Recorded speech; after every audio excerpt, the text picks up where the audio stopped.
Mazinger!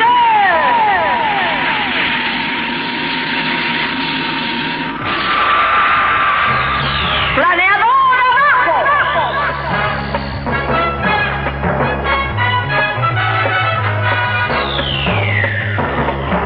La maldad y el terror hoy puede dominar y con él su robot Mazinger es fuerte y bravo, es una furia. Moltíssimes gràcies a totes i a tots per acompanyar-nos avui a la inauguració d'aquesta exposició Àngel Beaumont, la història d'una caixa, una exposició que el que fa és celebrar una de les donacions més importants que ha rebut aquest museu en els darrers 13 anys que portem de vida.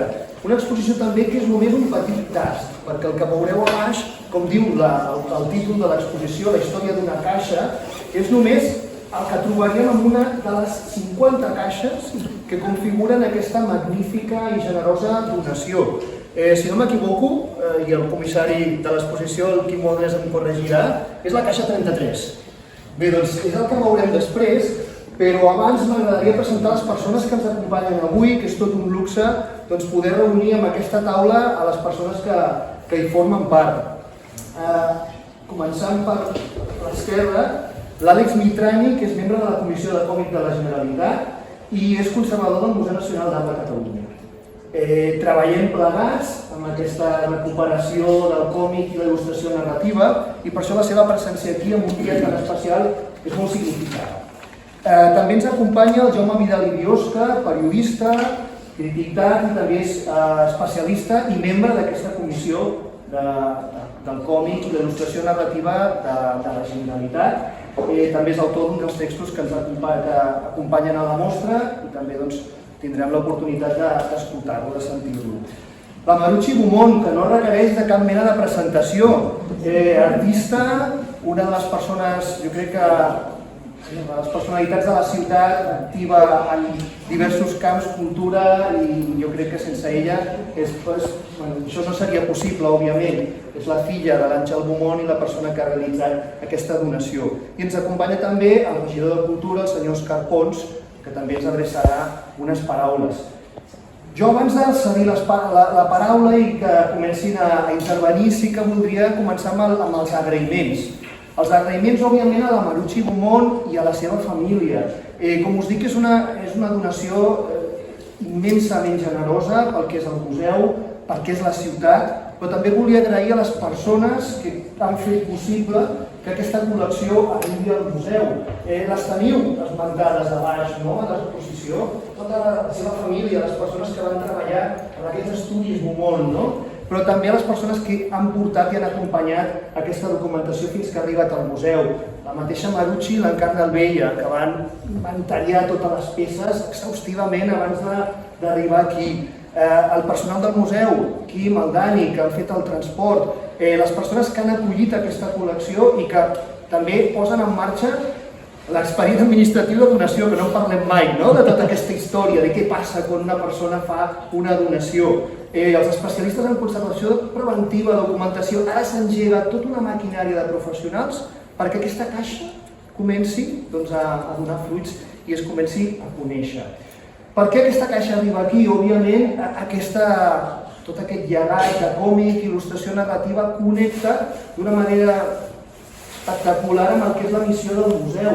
Un museu que té amb la colònia d'estiuejants de Cerdanyola el seu punt de naixement, la llavor, però que s'estén a la contemporaneïtat, que també se'n va cap al passat i que parlàvem amb la Marucci, el seu pare va venir aquí a estiuejar i el seu pare és un mes amb aquesta nissaga, amb aquesta història d'il·lustradors i il·lustradores, Ismael i Ana Maria Smith, Coll, Valentí Castanys, que arriba fins als nostres dies, grans professionals de la il·lustració que van passar per aquí, per Cerdanyola.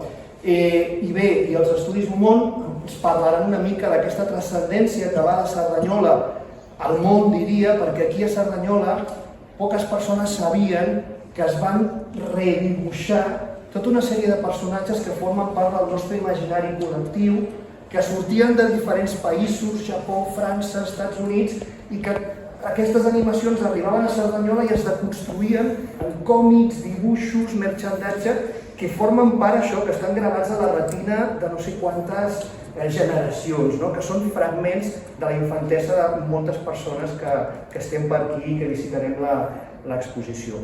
Bé, doncs, jo ara sí volia cedir la paraula a l'Àlex Mitrani.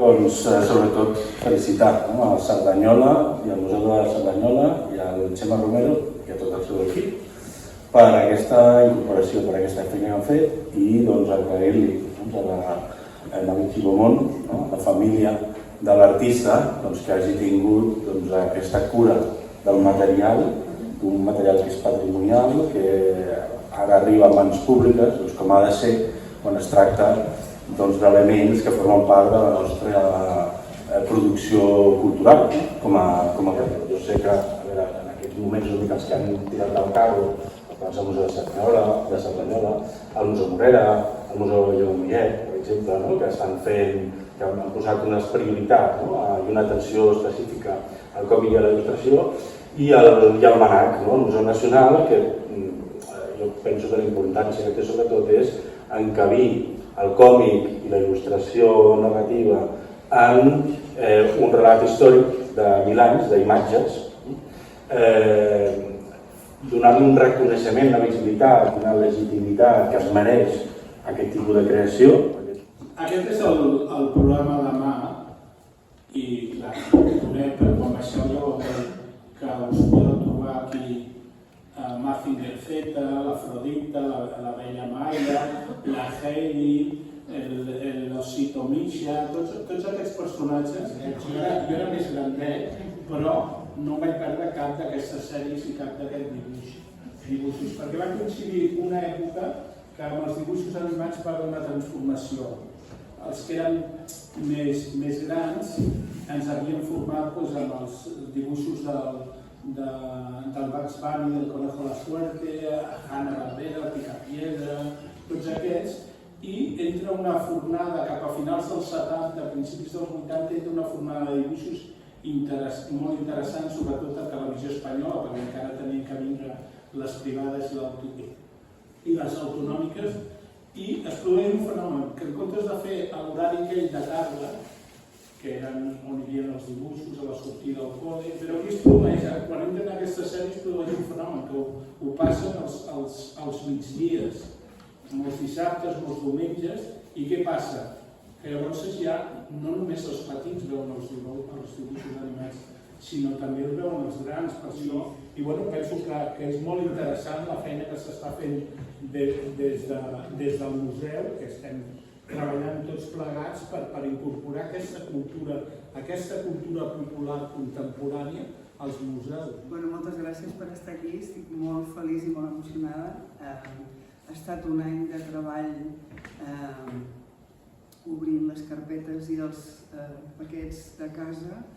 Cada carpeta oberta era veure a gent que avui està aquí com treballàvem, el bé que ens ho passàvem, els berenars que fèiem, els aniversaris que celebràvem. Quan tens 20 anys no penses que un dia ja no estaràs aquí, d'acord? La vida és la vida, vas fent, i no penses en això, però arriba un moment que fas una edat, la que sigui, i llavors s'encén un ressort i dius, caram, a veure, tot això que hi ha del pare aquí, què fem amb això del pare?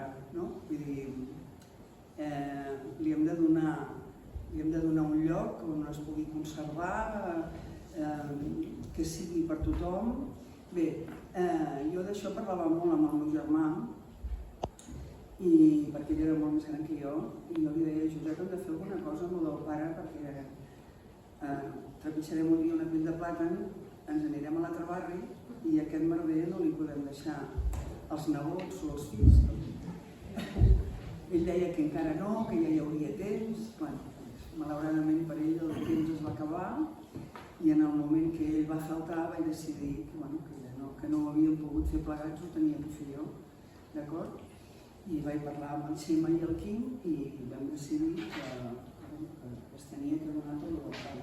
Ha estat un treball d'un any, moltíssima feina, perquè en aquell moment fins fa poc ho compaginava amb la meva feina laboral, però ha estat un treball molt engrescador, molt maco. Cada vegada que obria una carpeta recordava perfectament com s'havia fet, quina gent estàvem, no? I llavors, bueno, ha sigut també tot un treball especial, que ara em té completament agotada, però ho refaré de seguida, d'acord?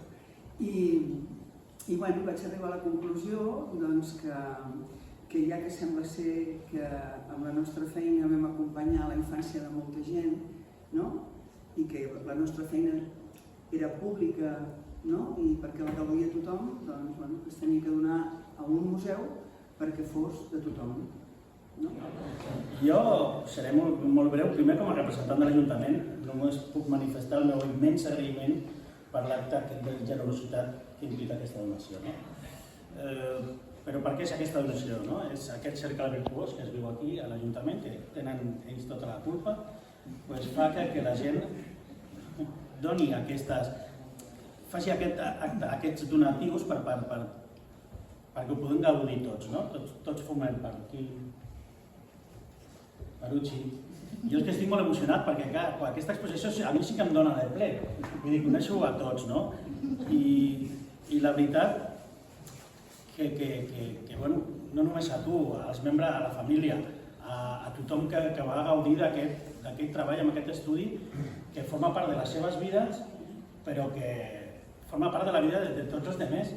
Vull dir, jo és que us vull donar les gràcies, en nom de l'Ajuntament, però gràcies immenses per fer-nos gaudir de tot això, d'aquesta infantesa, del diumenge al dematí, de Mazinger i Saldicant.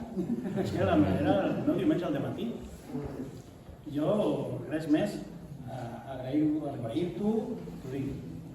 Gràcies, Marucci, i res més, sense tu seria impossible i sense vosaltres no tindria sentit. Res més. Moltes gràcies.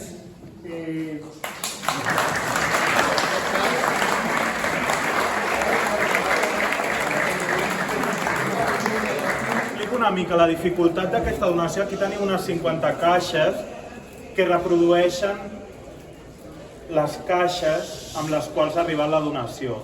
De tota aquesta donació només n'hem obert una, que seria aquesta que teniu aquí. És casual que tingui el número 33, però és com si haguéssim obert aquesta sola caixa i tot s'hagués escampat per l'exposició. L'interès d'aquesta mostra és també veure quina feina fem als museus, quina feina també ha fet la Marucci per processar tot aquest material i sobretot entendre què s'amaga darrere d'una donació d'aquestes característiques. Llavors, per això l'exposició es titula Història d'una caixa. Aquest logo, aquest dibuix tampoc és casual, és el logo de l'estudi Beaumont. Moltes de les carpetes, molts dels dibuixos porten aquest logo. Jo no sé quan vaig anar per primer cop al teu estudi, però sempre m'havia fascinat molt i realment també vam veure que aquests dos cubs d'alguna manera reprodueixen una caixa.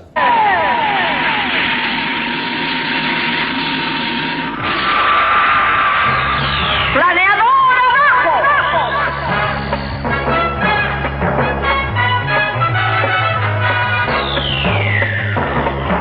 La maldad y el terror hoy puede dominar y con él su robot Mazinger es fuerte y muy bravo, es una furia. No pueden con él, preparado a combatir, está inmortal. El robot siempre lucha por la paz, su amistad y su amor Koji puede controlar. El poder, la verdad, con Mazinger.